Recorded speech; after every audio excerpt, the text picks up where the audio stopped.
Hello everybody, welcome to my channel. Let's talk about volumes. What does it mean when we say volume precedes price? In this discussion on volumes, we will also talk about market cycles. This refers to the pattern that emerges as markets run their course from the beginning to the end.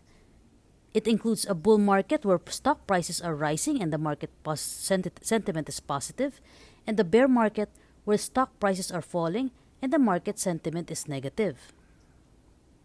So in a market cycle, you have an accumulation stage, a markup stage, a distribution stage, and a markdown stage.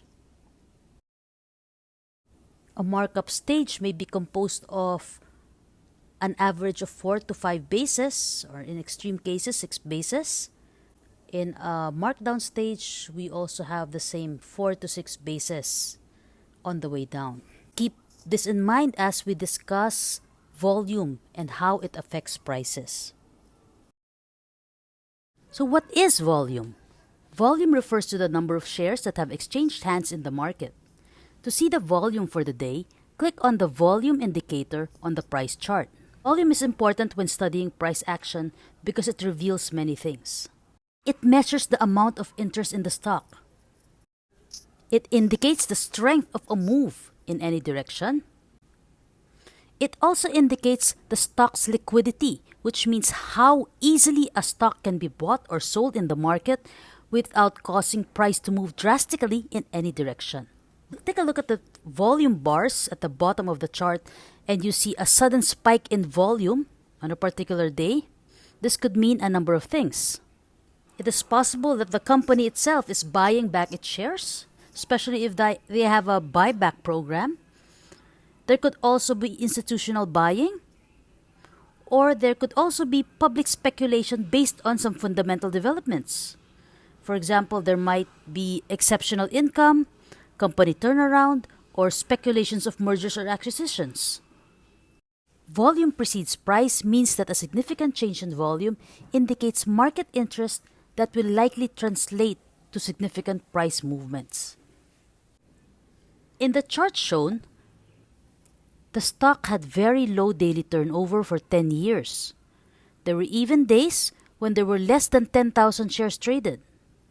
From 2015 to early 2017, as shown in A, there were few volume spikes within the trading range.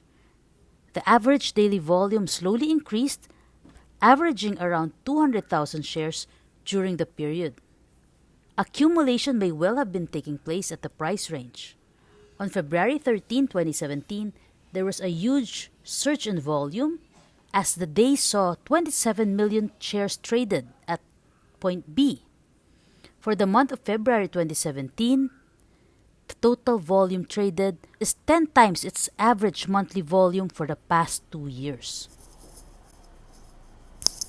The volume breakout was accompanied by a price breakout above the trading range of the accumulation stage and the 50-day exponential moving average at point C. The volume breakout preceded the price breakout.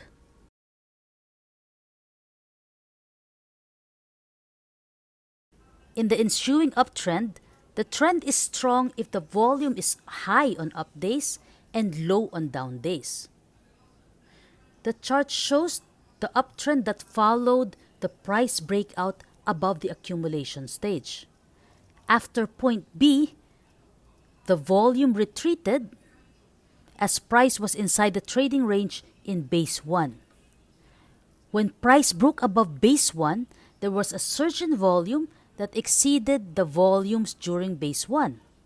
This reflected the stronger buying pressure as demand overwhelmed supply. This validates the strength of the breakout while giving the new uptrend some legs to move higher. Now, when price consolidated within base 2, volume retreated as well, as seen in point E.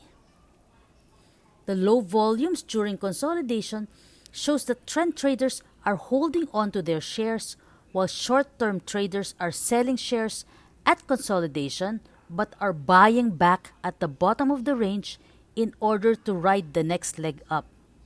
This reflects the market's bullishness. On the break above base 2, there was again visibly higher volumes as shown in point F. There were low volumes during base 3 in point G and then a surge in volume in H on the break above base 3 on its way towards base 4. So this is the expected volume profile when price is in a strong uptrend. Volume is up when price gains, while volume is down when price registers a loss. Between bases 4 and 5, the volume did not show the same surge as in the previous base breakouts. The low volume in point I is an early clue of the weakening trend. When price is moving up but the volume is decreasing, we have a bearish volume divergence. This is not, however, a sell signal. It only hints at the weakening of the trend and that it is prudent to watch out for impending sell-offs. Price had twice broken below the 50 EMA in base 5. This was accompanied by higher than average volumes in point J as well. This may have caused a prudent trader to sell at this point, and rightly so. After all, the price is already at late stages in base 5 and the risk is already high. No one can catch the tops all the time, so we better be careful at this stage. Price made a breakout above base 5, but it is again unaccompanied by a surge in volume. Another bearish volume divergence was formed. Base 6 is an extreme base, and putting in a buy order or adding to existing positions at this base is highly risky. Price rallied to form the top of base 6 and then a sell-off followed. At point K, price broke below the 50 EMA, and from this point on, at point L, the volumes decreased, showing that the market players are holding off buying. As the price drops, the ones left holding the bag are hoping for price to bounce back so that they could at least break even, while the trend traders would already be getting out of their positions.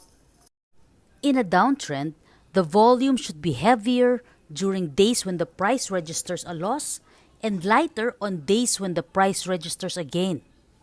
Price rallies that happen during major downtrends are likely to be temporary if the volume on the rally is lower than the volumes on the move downward. In this chart, the markdown stage starts when the price broke below the 50 EMA line. Price consolidated within a trading range that formed base 1. The low volume at point A shows lack of market interest in the stock within its sideways trend. When price made a bearish breakout below base 1, there were increased volumes. Note the increasing volume in point B. The same low volume occurred within base 3 and then picked up on the bearish breakout below base 3. The price bottomed out and made a sideways consolidation. This is a new accumulation stage. There was a surge in volume in point C and was followed by a price breakout above the 50 EMA line at point D. Price consolidated sideways and trended above the 50 EMA line.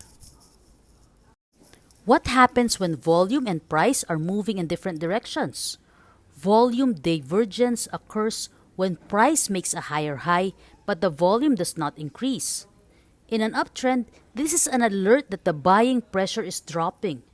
If the volume is higher on the price bounce within an uptrend, the selling pressure is increased and the uptrend may be in trouble. Likewise, in a downtrend, volume divergence happens when the volume is low, when price drops, and high when price makes a relief rally. The association between price and volume is significant in chart patterns. In this chart, we see that volume is higher than average during the breakouts. However, there was a decrease in volume within bases as seen in bases 1 to 6. So as price consolidates within the base, there's low volume. When there's a breakout above the bases, there should be higher volume. In a strong trend, the volume during breakouts in later bases should, however, be higher than the volume during the breakouts in earlier bases. We see this on the breakouts above bases 1, 2, and 3. I plotted a broken green line showing the increase in volumes as price broke above these 3 bases. However, on base 4, the volume on the breakout was not significantly above the average, and it was also lower than the volume on the break above base 3, the previous base. This may already serve as an early warning of decreasing market interest, but this is not necessarily a signal to sell. This is just an early warning. The result for this bearish volume divergence was a longer sideways movement than usual in the form of base 5. When price again broke above base 5 to enter base 6, the volume was also lower than the high volume recorded on the break above base 3. So I plotted a broken red line that shows the decrease in volume. The price broke below base 6 and then made a weak rally that was unable to break above the previous price high in base 6. The price now shows a clear head and shoulders pattern. Base 5 was the left shoulder, base 6 was the head, and the lower high base after base 6 was the right shoulder that eventually broke below the neckline of that head and shoulders pattern. Volume is important to determine the validity of chart patterns. When price makes a new high to form the head, the volume is lower than the volume at the left shoulder. There is volume divergence at the head. The volume divergence at the highs increases the possibility of a reversal in trend. Price retraces and then forms a right shoulder on lower volume than the head and the left shoulder. The lack of volume means that there is little conviction in the price rally that followed, so that it will likely fail. Price eventually broke below the head and shoulders pattern and then entered the markdown stage. This next chart shows a bearish rising wedge pattern. As the price creates higher highs within the pattern, the volume decreases. The bearish volume divergence at the highs is a sign of a possible reversal. When price broke below the trendline support of the rising wedge pattern, the volume picked up, showing strong selling conviction. Unlike the head and shoulders pattern and the rising wedge patterns, which are generally considered as reversal patterns, pennants are bullish patterns that are formed in high momentum price movements. In this chart, there was a reversal of the low, which had formed a pole. This was followed by a pennant in point A. As the price traded within the pennant, the volume decreases on the way to the apex. When price broke above pennant A, the volume expanded, confirming the validity of the breakout. A second pennant formed at point B, which formed the same volume pattern as pennant A. On breakout above the pennant, at the pennant B, price made a strong move. The pattern that followed was a triangle. Note that although pennants and triangles are similar in form, the distinction lies in the duration of the pattern and the existence of the prior flagpole. Pennants follow a flagpole while triangles do not. The duration for a pennant is a few days to a few weeks, while triangles could form within months to years. At pattern C, a symmetrical triangle formed, a neutral pattern whose future direction depends on the direction of the price on the breakout. As price moves towards the apex of the triangle, there's also a gradual drop in volume. As with pennant A and B, the volume expanded on the breakout. The heavier trading activity on the breakout indicates that the big money had entered the market, increasing the chances that the breakout has legs for a follow-through. At triangle D, the price formed a symmetrical triangle. Volume is decreasing within the sideways pattern. If price breaks above the triangle, this should be accompanied by above average volumes in order to confirm the breakout. Now let's talk about blowoffs. Now volume capitulation happens at the tops and the bottoms of price cycles. Volume capitulation is also called a selling climax in a downtrend and a buying climax in an uptrend. These are also called blow-off bottoms or blow-off tops respectively. In this chart, we find that a sell-off ensued when price broke below the rising wedge pattern. Price was noticeably high at point A. There was a blow-off top, The price moved sideways, then there was a selling capitulation at B as indicated by the high volumes. This was a blow-off bottom that led to a short-term sideways accumulation and then a price reversal at point C. There's a short-term bullish reaction to the blow-off bottom because a buying vacuum ensued at that area. In this chart, a blow-off top occurred in point A as there is buying capitulation at the price peak. A strong sell-off occurred and then a selling climax occurred at point B, the blow-off bottom. This led to a bullish reversal. A rally then followed, and then a blow-off top occurred in C on high volumes. This led to a trend reversal to the downside. Now let's talk about the on-balance volume indicator. Previously, we have been using the volume bars at the bottom of the chart to see if there are divergences with price that will determine future price movements. While eyeballing the volume bars on a chart to determine whether there's an increase or decrease in trading activity may sometimes work, it will not show exactly what type of activity happened that day that produced the high volumes. For example, was there a sell down or a buy up? Did price gain or lose on the high volume? Visually analyzing the volumes at the bottom of the chart will not provide a consistent analysis of volume flows. The on-balance volume indicator was developed to address the problem. It was developed by Joseph Granville. It uses a curving line on the chart to depict whether volume is flowing in or out of a given stock, security, or currency pair. Now, this was the previous stock that we studied using volume bars. Now we are adding the on-balance volume indicator. We see that at point A, price is on an uptrend along with the OBV indicator on point B. Now, as long as the price and the OBV are trending in the same direction, the uptrend is strongly in place. Now, in this chart, the OBV line is moving downward along with the price in point A. Price made a bounce along with the OBV line in point B as price broke above the 50-period EMA line. However, the uptrend was short-lived. Price reversed along with the OBV line. This tells us that the price is still inside the range as there is no volume follow-through on the uptrend.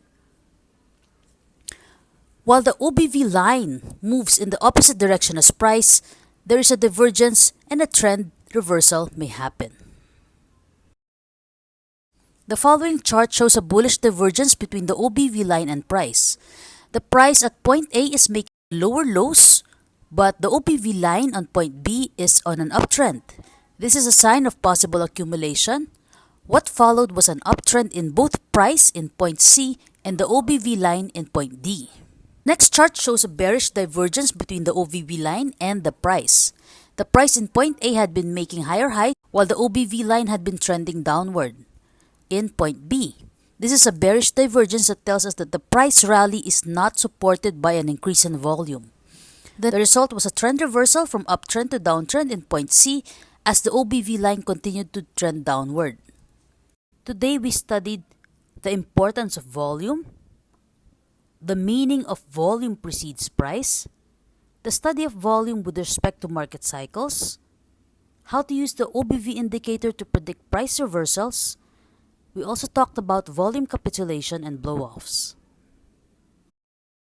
Thank you very much for watching today's video on volumes. See you next time. Please like and subscribe. Bye.